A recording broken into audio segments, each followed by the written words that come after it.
Hey friends, today I'm going to be making a no-nonsense raised bed. Actually 4 of them. I'm going to show you how easy it is. So here's basically the parts list as far as lumber is concerned. I've got a 2x12 by 10 foot and I need 6 of those. Got another 2x12 by 8 foot. We need 4 of those. And here's the key. We need 6 cedar fence planks. Those are fence pickets. I've got those back in here wedged in between the 2x12s. And I'm going to explain why you want to use those. You can see my daughter had some fun here with her little chicken scratch and everything else. And then these back here are the arch trellises, 10 feet by 4, like that. This is obviously not being built to scale. Over on this side, we've got 10 feet by 4, another 10, so we'll put 10 over there, 4. And then in the middle, what I would like to do is do 4 by 5 like this. So 4 feet on this end, 5 feet up here, and then another 4 by 5.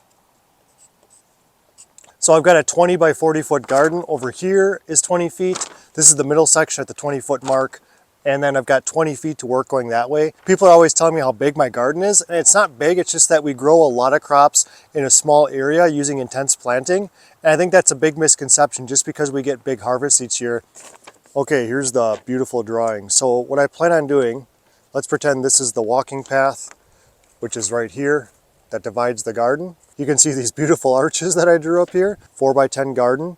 Over in this section right here, 4 by 10. In the middle, I'll have those 4 by 5 beds in this area over here. One there, and then one closer to the walking path. I'm gonna have to move these random pavers. And then that other longer raised bed, which is this one, this 10 by 4, is gonna go over here in this section. This random circle of dirt was from our sweet potatoes. So last season I had a fire ring here, which is like a culvert that we grew our sweet potatoes up a trellis system, like a teepee trellis. That's what that circle is. It's no problem though, because this dirt right here is actually going to help fill up these other small 4 by 5 raised beds. These beds over here are made just with cedar pickets. So we've got 4 by 18. And we love having these cedar fence picket raised beds because it's super cheap. I think I built all 3 of these for around $100, which is insane considering how much food we get out of them. One of these easily pays for itself in just 1 year, just with the amount of produce we get. And I will not put this video on YouTube until I show you the completed project with the raised beds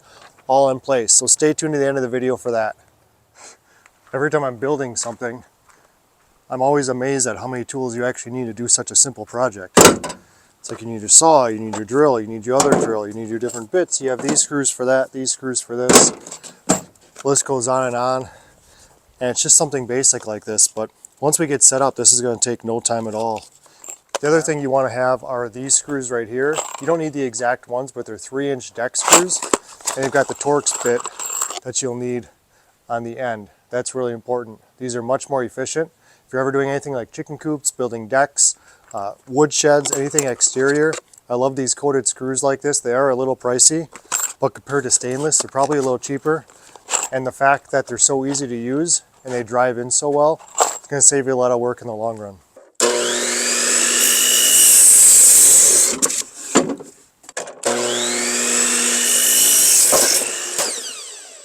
Okie dokie. Now we have all of our end boards stacked up over here. You just cut those 2 by 12 by 8s, cut them straight in half. Now you've got your end boards. Something else worth noting when you go to pick up lumber, just get the standard pine. The standard stuff works great. If you want to up your game and buy expensive cedar, you can. But the select and the higher grade lumber, that's for interior things. That's for trim and stuff that you want to be visually appealing. But as far as I'm concerned, raised beds do not meet that standard for me. They just need to be functional.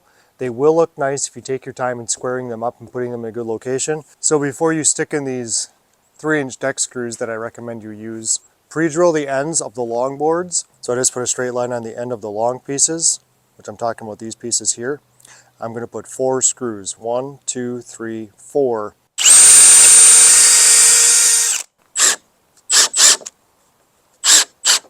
So I've got my 10-foot boards laid out lengthwise. You can see I did tap in 4 screws over there, 4 over here. So all the ends are good to go. All I need to do is flip these up now and put in the end boards. I mean, if I was just doing one raised bed this size, 7-8 minutes for one raised bed, because we're not wasting wood, we're not making special cuts, it's all squared off and it's simple. You can always add more screws later. If you're concerned about screws not being strong enough,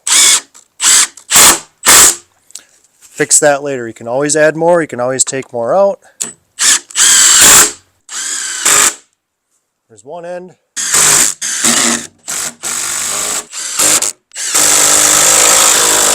Mission accomplished, that's it. We've got a full raised bed right here, 4 feet by 10 feet, nice 12-inch high sides. It's gonna sit real nice, it's gonna be nice and strong. And all of that lumber came to $155, but you have to minus two 2x4s that are treated, which can be expensive.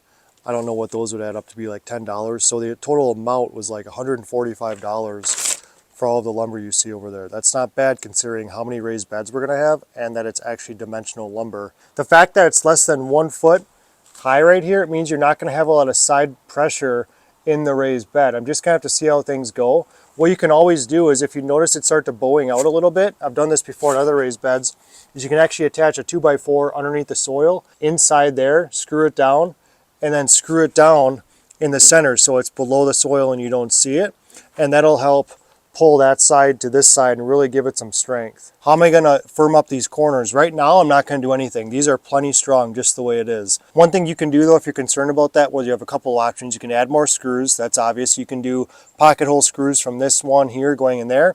I don't think that's necessary. Another thing that I like to do, I've done before in the past, is put a 2x2 in here. You drop a 2x2 in, you screw in there, and you screw from back here. So now that both these boards are not screwed necessarily to each other, but that 2x2 solidifies this corner just a little bit. This is what I mean by the 2x2 in the corner. Another option for securing the corners is getting metal stainless steel brackets that'll actually wrap around here and go over here. Now comes the fun part where I need to put these in the truck, bring it around to the garden. All right, there's one. Okay. Need to slide this out of here. I'm in between this post and this post over here. There we go. I was overconfident, thinking that this would be thawed out, but it's actually ice. So you can hear right here. That works.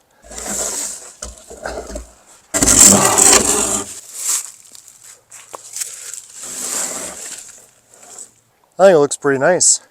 Not a big fan of how tight that is right here. We do have a little bit more space that way. I was hoping this would come up to here and it wouldn't be too thin, but if you're trying to get a wheelbarrow, it'd probably work, but you know, plants and things, and I might need to scoot this back. There we go. Just so you have enough room to walk through on that side. This looks a lot nicer here. I can fill that in with gravel or wood chips just on this side over here. You also want space here. This is where I do a lot of my tomatoes with the Florida weave system.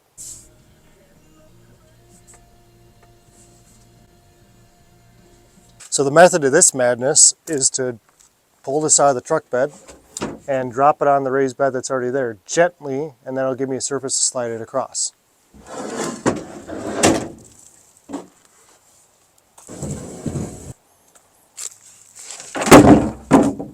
Okay, not bad. And just turn it around.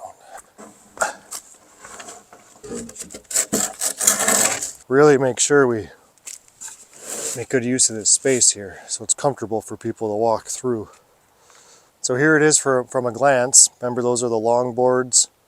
Go this way 10 feet, 4 feet that way. Gander from this angle. Again, those raised beds are going to have a space in between here and a space between those raised beds too. You can see the 4x5 bed over here, and then there's one just off to my left over here, which will go in this area right here.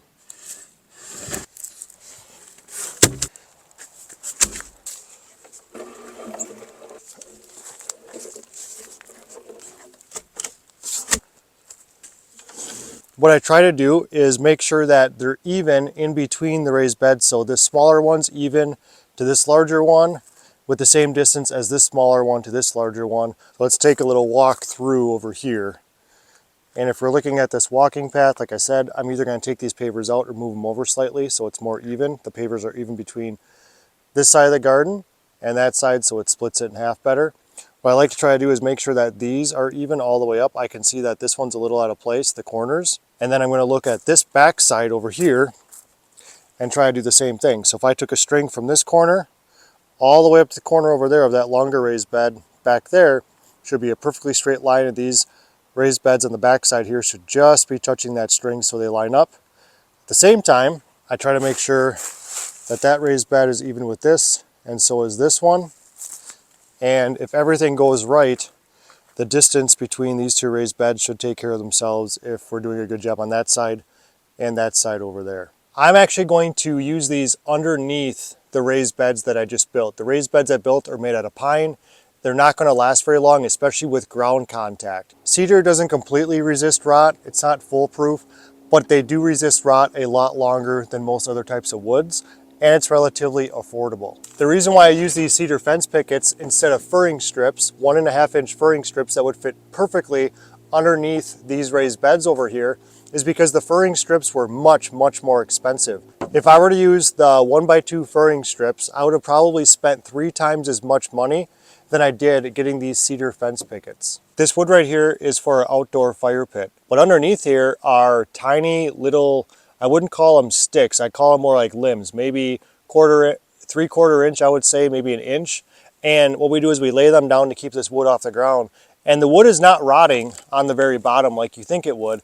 You need a very small distance. All it needs to do is not make contact with the ground, and it's usually okay. Many people don't teach beginner gardeners how to set up raised beds to resist rot. They might say use metal or use cedar, but they don't talk about how you can use more affordable materials like pine, like I've been using. As you can see here, I've got next year's wood pile all set to go for next coming winter, and we keep it off the ground using this pallet.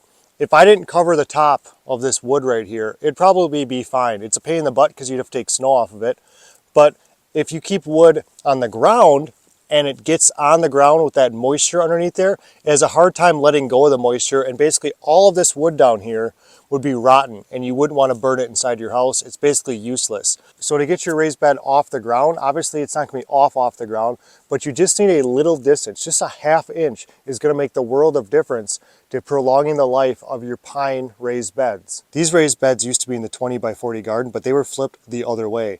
What I did when I moved them here is I flipped them the opposite so this could dry out and stop rotting. If you look here, all of this rot occurred in just one season. Once it's flipped over, it dries out and it's not constantly making contact with the ground, it's going to maintain this state. It'll slowly rot, but not too much. Find the 1.5-inch mark right here, and we'll kind of just go down the board. So now we have our marked board all the way down 1.5 inches. I'm going to take my skill saw over there and rip it down. This is basically your furring strip right here. That's all it is. Then you just put it on this board right here. Trace the mark. It's really that simple. Got all my furring strips, my cedar fence pickets ripped down. So I need the bottom of these raised beds exposed so I can put the furring strips on. But what I plan on doing is just flipping this up on these raised beds temporarily and then simply tacking on the furring strip, the cedar furring strips that I just created with the skill saw. So I've got 1-inch stainless nails right here, super basic, a hammer.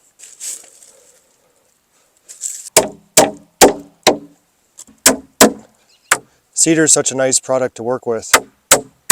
It's so soft. Now once I do the bottoms of all these raised beds, you know, obviously this first one I'm going to flip it back, put it into place, do all the rest of the raised beds so they get that clearance off the ground. The fence pickets I use are 6 feet. If you go with the 8 feet, they double the price. Don't ask why, that's just how it is, at least where I get them from. When I put the next fence picket on, it's going to hang over there 2 more feet. So tack it on first, and then take the skill saw, clip it off the end over here, then take the next piece and just keep going around until you have them all filled in. Here's the next piece. Tack it on quick. And keep going around until all of your raised beds are covered underneath with the cedar. So I've got the cedar tacked in all the way around this first raised bed. Now we just reverse the process, obviously, to flip it back over where you want it to go. You can see at the bottom where that is down there. Makes a nice little gap so that the ground doesn't rot out the pine. The cedar that you cut is wider than this, so wider than 1.5 inches for whatever reason. Have it come inside, it's going to look a little nicer on the inside, because when you go on the outside, you want that to be a little bit more flush on the outside so it's got a cleaner look. This whole area around all of these raised beds are going to be freshly topped with brand new wood chips that I get from the city depository. So it's going to look really nice. This time of year in the spring, after the snow goes away, it's kind of ugly. There's nothing here that's visually appealing. It's a great time though, if it's dry, to get all your raised beds and things in place. Other than starting your stuff indoors, this is a good chore to do in the spring. In my garden, I'm all about growing as much food as I possibly can to provide food, healthy food for my family. And I think this is going to work out really well. If you want to find out how I built the infrastructure for the rest of my garden for only $200, if you haven't seen that video yet, click over here. Don't forget to subscribe. Thanks for watching.